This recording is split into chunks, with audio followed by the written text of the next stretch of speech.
सध्या भारतात खूप जास्त चर्चेत असणारं 130वं घटनादुरुस्ती विधेयक आणि आपल्याला त्याच्यावर प्रश्न विचारला जाणार हे कन्फर्म आहे, कारण की भरपूर जास्त विरोध झालेला आहे. आणि याच्यात आपल्याला असंही दिसतंय की आपण म्हणतो की लोकशाही असेल किंवा विरोधी पक्ष नेते जे असतात तर त्यांना सगळ्यांना इथं साईडलाईन करण्यासाठी हे विधेयक जे आहे तर ते आणलं गेले असं बऱ्याच जणांचं मत आहे.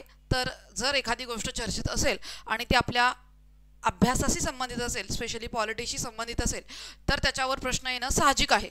आणि म्हणूनच इथं मी तुम्हाला परीक्षाभिमुख जे काही मुद्दे असतील आपले हे जे विधेयक आहे त्याचे, तर त्याच्यावर आपण इथं डिस्कशन करणार आहोत. तर बघा, तुम्ही स्क्रीनवर बघू शकता 130वे संविधान दुरुस्ती विधेयक, ठीक आहे, 2025 भारतीय राज्यघटनेतील एक महत्त्वाचं विधेयक स्पर्धा परीक्षेसाठी अतिशय महत्त्वाची माहिती जी आहे तर ती मी तुम्हाला देणार आहे. याची PDF तुम्हाला खूप जास्त गरजेची राहणार आहे, तर ती आपल्या टेलिग्राम चॅनलवर स्टडी स्पेस मराठीवर मिळेल. लिंक याच व्हिडिओच्या डिस्क्रिप्शनमध्ये असेल. चला तर मग आपण सुरुवात करूया माहिती मिळवण्याची. तर बघा, इथं काही महत्त्वाचे आज आपण जे घटक शिकणार आहोत. सगळ्यात पहिलं या विधेयकाचे उद्दिष्ट बघूयात आपण. त्यानंतर या विधेयकातील ज्या मुख्य तरतुदी आहेत त्या बघूया. त्यानंतर दुरुस्त होणारी कलम कोणती कोणती आहेत ते बघायचे आहेत, कारण की आपल्याला याच्यावर प्रश्न विचारला जाणार पॉलिटीच्या अँगलने. त्यानंतर संसदीय स्थिती व विरोध का आहे ते बघूयात. आणि त्यानंतर स्पर्धा परीक्षेचा संदर्भ कसा राहतोय तर ते सुद्धा आपण इथं बघणार आहोत.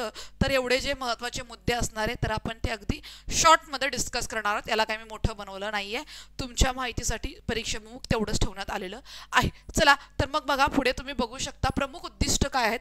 नाही दिसलं तर काही हरकत नाही आहे, PDF जी आहे तर ती तुम्हाला टेलिग्राम चॅनलवर मिळेल. वाचून काढायची म्हणजे काढायची. गंभीर फौजदारी, बघा फौजदारी जे गुन्हे आहेत, गंभीर फौजदारी जे गुन्हे आहेत तर फौजदारी गुन्ह्यामध्ये अटक होऊन कोठडीत राहिलेल्या पंतप्रधान, मुख्यमंत्री आणि मंत्र्यांना पदावरून हटवणे. त्यामध्ये सगळेच आहेत, पंतप्रधान आहेत, मुख्यमंत्री आहेत आणि त्यांचे मंत्री आहेत. आणि जर ते कोठडीत गेले, मग आता किती दिवसाची कोठडी आणि मग ती सजा असेल ते किती वर्षाची असेल यावर ते डिपेंड करतं. ते पुढे आपण बघणार आहोत. तर बघा, समजा पंतप्रधान, मुख्यमंत्री हे जर गेले जेलमध्ये तर त्यांना पदावरून हटवण्यात येईल. यासाठी आणलेलं कॉन्स्टिट्युशनल अमेंडमेंट बिल आहे. तर यामुळे संविधानिक नीतिमत्ता आणि स्वशासन सुनिश्चित होईल असं सरकारचं म्हणणं आहे. ठीक आहे, असं सरकार म्हणते, पण त्याच्या मागे की काहीतरी लपलेलं आहे असं विरोधी पक्ष सुद्धा म्हणतो. तर काही मुख्य तरतुदी काय आहे त्याच्यामध्ये, ज्या शॉर्ट आणि स्वीट तुम्हाला मी सांगितलेल्या आहेत, बघू शकता. तर इथं बघा, हकालपट्टीची अट कशी असणार आहे. समजा एखाद्या नेत्याला म्हणण्यापेक्षा मुख्यमंत्र्याला, PM ला, मंत्र्याला 5 वर्षाहून अधिक शिक्षा होऊ शकणाऱ्या गुन्ह्यासाठी जर अटक झाली असेल, त्यांनी एखादा गुन्हा केलाय किंवा नसेल केला, समजा त्याच्यावर आरोप आहे की त्याला 5 वर्षापेक्षा जास्त शिक्षा होणार आहे, तर अशा कंडिशनमध्ये त्याला पदावरून काढलं जाईल. त्यासाठी आणि सलग 30 दिवस कोठडीत राहिल्या सुद्धा पदच्युती होणार आहे.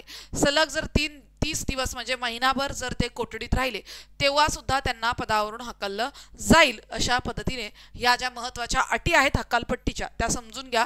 याच्यावर प्रश्न येण्याचे चान्सेस हाय असणार. तुम्हाला एवढं डिटेलमध्ये आणि एवढं शॉर्ट करून कुणी सांगणार नाही. त्यानंतर त्याचा आधार बघा, कारवाई दोषसिद्धीवर नव्हे तर कोठडीत ताब्यावर आधारित. म्हणजे बघा, तो दोषी आहे का नाही, त्याचा जो काही गुन्हा आहे तो सिद्ध झालाय का नाही याचा विचार केला जाणार नाही. तर जर तो नेता, तो CM, PM कोणीही जर तो कोठडीत राहिला 30 दिवस तर त्याला ते पद सोडावं लागेल. आता हे महत्त्वाचं नाही आहे की तो दोषी आहे का नाही, तर इथं दिलंय की कारवाई ही जी आहे ती दोषसिद्धीवर नव्हे तर कारवाई ही कोठडीतील ताब्यावर आहे. म्हणजे कोठडीत गेला याच कारणावरून त्यांना पदावरून काढण्यात येईल. हे तुमच्यासाठी महत्त्वाचं असणार आहे. त्यानंतर इथं परत नेमणूक, कोठडीतून मुक्त झाल्यावर पुन्हा मंत्रिपदावर ते नेमले जाऊ शकतात. पण हे 2 महत्त्वाचं आहे. याच्यावर तुम्हाला प्रश्न येणार की दोषसिद्धी नसेल तरीही त्यांना पदावरून काढलं जाऊ शकतं. त्यानंतर पुढे बघा, दुरुस्त होणारी संविधानिक कलमं कोणती कोणती आहेत. आपल्याला या घटकावर प्रश्न विचारले जातात की दुरुस्त होणारी कलमं कोणती कोणती आहेत. सगळ्यात पहिलं बघा, इथं या विधेयकाद्वारे भारतीय राज्यघटनेतील काही कलमामध्ये बदल होणार आहे. तर ती कलमं कोणती आहेत. तर बघा, पहिलं कलम जे आहे तर कलम 75, जे की केंद्रातील मंत्रिपरिषद म्हणजेच पंतप्रधानासह नियुक्ती, कार्यकाळ आणि जबाबदाऱ्या या संबंधी इथं त्यांना काढून टाकण्यामध्ये सुद्धा ॲडिशनल पॉईंट याच्यामध्ये ॲड होणार आहेत. म्हणजे सगळ्यात पहिलं कलम 75 मध्ये बदल होणार आहेत. त्यांच्या पदच्युती संबंधीचे बदल याच्यामध्ये दिसत आहेत जे की कलम 75 मध्ये ऍड होतील. त्यानंतर हे झालं केंद्रीय पंतप्रधान आणि म्हणजे आपले पंतप्रधान आणि केंद्रीय मंत्री. ठीक आहे, केंद्रीय मंत्री परिषद आणि पंतप्रधान यांच्या संबंधी झालं 75 कलम. त्यानंतर कलम 164 जे आहे तर ते राज्यातील मंत्री परिषद, राज्यातील मुख्यमंत्री, त्यांची नियुक्ती, त्यांचा कार्यकाळ आणि त्यांच्या जबाबदाऱ्या, त्यांची पदच्युती यामध्ये कलम 164 मध्ये बदल होईल. आणि त्यानंतर कलम 239 AA दिल्लीच्या राष्ट्रीय राजधानी क्षेत्रासाठी सुद्धा विशेष तरतुदी, स्पेशली जे काही मंत्री परिषद आहे, मंत्री आहेत त्यांच्यासाठी सुद्धा, म्हणजे दिल्लीच्या मुख्यमंत्र्यांना आणि दिल्लीच्या मंत्र्यांना सुद्धा ही गोष्ट जी आहे तर ती लागू होणार आहे. अशा पद्धतीने तुम्हाला लक्षात घ्यायचं आहे. बदल कुठे कुठे झालाय कलम 75 मध्ये केंद्रीयसाठी, कलम 164 राज्यातील सगळ्या मंत्र्यांसाठी आणि मुख्यमंत्र्यांसाठी जेवढे आपल्याकडे मुख्यमंत्री आहेत, आणि दिल्लीसाठी आहे 239 AA कॅपिटलमध्ये, म्हणजे ते दोन्हीही नव्याने तयार करण्यात आलेले आहेत. हे झालं तर मग बदल इथे होतोय. त्यानंतर जी संसदीय स्थिती आहे ते समजून घ्या. बघा तुम्हाला सरळ सेवा सारख्या पेपर्समध्ये तुम्हाला ही डेट जी आहे 20 ऑगस्ट 2025 विचारली जाऊ शकते, कारण की 20 ऑगस्ट 2020 ला गृहमंत्री म्हणजेच अमित शहा सर यांनी इथं लोकसभेत मांडले. तुम्हाला कशावरही प्रश्न येईल की बाबा हे बिल कोणी मांडलं, 130वी घटनादुरुस्ती विधेयक कोणी मांडलं, तर अमित शहा यांनी मांडलं, येऊ शकतो प्रश्न. त्यानंतर ते कधी मांडलं तर 20 ऑगस्ट 2025 ला मांडलं. कोणत्या सभागृहात मांडलं तर लोकसभेत मांडलं. साहजिक प्रश्न आहेत जे येऊ शकतात. आणि आता त्याच्यावर खूप जास्त विरोध झाल्यावर ती JPC म्हणजे जॉईंट पार्लमेंटरी कमिशन म्हणजेच संयुक्त संसदीय समितीकडे सोपवण्यात आलेली आहे. तर लक्षात घ्या, कारण की खूप जास्त विरोध तिला झालेला आहे. तर बघा इथं जॉईंट पार्लमेंटरी कमिटी संसदेच्या दोन्ही सभागृहांचे तिथं सदस्य असतात. दोन्ही सभागृहाचे सदस्य असलेली समिती ती एखाद्या विशिष्ट विधेयक किंवा प्रकरणाचा सखोल अभ्यास करून अहवाल सादर करते. तर जॉईंट पार्लमेंटरी कमिटी जी असते त्याच्यामध्ये लोकसभेचे सुद्धा सदस्य असतात आणि राज्यसभेचे सुद्धा सदस्य असतात.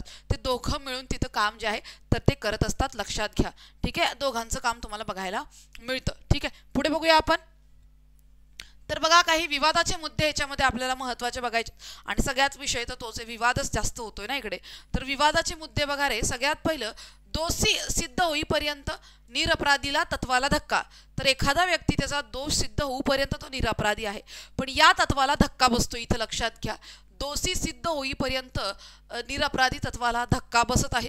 त्यानंतर दोषी सिद्धीऐवजी केवळ ताब्यावरून म्हणजे दोष सिद्ध होत नाही, नुसते ते 30 दिवस 1 महिना कोठडीत राहिले म्हणून त्यांचं पद जे आहे ते काढून घेतलं जाईल.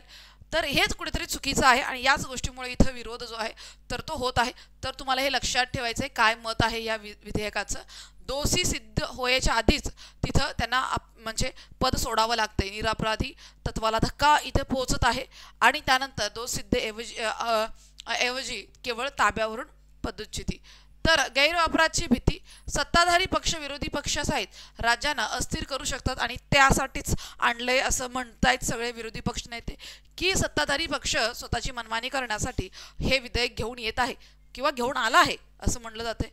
सत्ता विभाजनाच्या तत्वाला आव्हान. न्यायाचा निर्णय न घेता कार्यकारिणीला व्यापक अधिकार. म्हणजे बघा इथं दोष सिद्ध कोण करणार तर न्यायालय करणार. तर न्यायालयाचे अधिकारच इथे कमी करून जातात की न्यायालय दोष सिद्ध करायच्या आधीच त्याला डायरेक्ट पदाच्या वरून काढलं जाते. म्हणजे न्यायालयाचे सुद्धा अधिकार जे आहेत इथं डावलले जात आहेत. तर हा सुद्धा एक महत्त्वाचा विरोध करण्याचं कारण आहे आणि विवादाचा मुद्दा आहे. तर हे 3 विवादाचे मुद्दे खूप महत्त्वाचे आहेत, तुम्हाला लक्षात ठेवायचे आहे. दोष सिद्धी तत्वाला दोष सिद्ध व्हायच्याच आधी पदावरून काढणं म्हणजे त्यांची निरपराधी तत्वाला धक्का बसतोय. गैरवापराची भीती आहे आणि इथं न्यायालयाने निर्णय द्यायच्या आधीच त्याला पदावरून काढलं जाते. तर या सगळ्या चुकीच्या बाबी आपल्याला दिसत आहेत. काही महत्त्वाचे संविधानिक सिद्धांत. तर कायद्याचे राज्य तर सर्व कायद्यासमोर समान असतात आणि कायद्यानुसारच शासन चाललं पाहिजे. म्हणजे इथं न्यायालयाने त्याला दोषी दाखवलं पाहिजे, त्याच वेळेला पुढची काही जी कारवाई होईल म्हणजेच कायद्यानुसारच शासन चाललं पाहिजे. त्यानंतर इथं लक्षात घ्या, विधिमंडळ, कार्यकारी मंडळ आणि न्यायपालिकेचे अधिकार कार्य यांना सुद्धा स्वतंत्र त्यांचं हवं आहे. ठीक आहे, तर नुसतं इथं केंद्र सरकारच करेल असं नाहीये, कारण की इथं सगळे अधिकार जे आहेत तर ते केंद्रीय सरकारकडे जात आहेत आपल्याला दिसतं आणि विधिमंडळ, कार्यकारी मंडळ, न्यायपालिका यांचे अधिकार कुठेतरी संपतायत असं आपल्याला दिसतंय. सेपरेशन होतंय आणि संघराज्य व्यवस्था, फेडरलिझम, केंद्र राज्य सरकारांमध्ये अधिकाराची विभागणी बरोबर नाहीये. कारण की आपल्याकडे केंद्र राज्य संबंध अधिकाराची विभागणी आहे, फेडरलिझम आहे, दोघांमध्ये अधिकारांची विभागणी आहे. पण असं केलं तर अधिकार जास्तीत जास्त केंद्राकडे जाताना दिसत आहेत, राज्याकडे मात्र अधिकार नसतात. तर बघा, स्पर्धा परीक्षेसंबंधी काय तुम्हाला बघायचं आहे. सगळ्यात महत्त्वाचं, तुम्हाला या विधेयकावर विश्लेषणात्मक प्रश्न विचारले जाऊ शकतात राज्यसेवेसाठी. त्यानंतर मुख्य परीक्षामध्ये तुम्हाला पेपर 2 मध्ये राज्यघटना, राजकारण यावर प्रश्न विचारला जाऊ शकतो.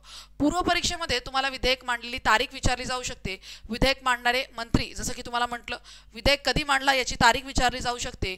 मांडणारे मंत्री, दुरुस्त होणारी कलमं तुम्हाला विचारले जाऊ शकतात. थेट 75 कलम, कलम 164, कलम 239 AA.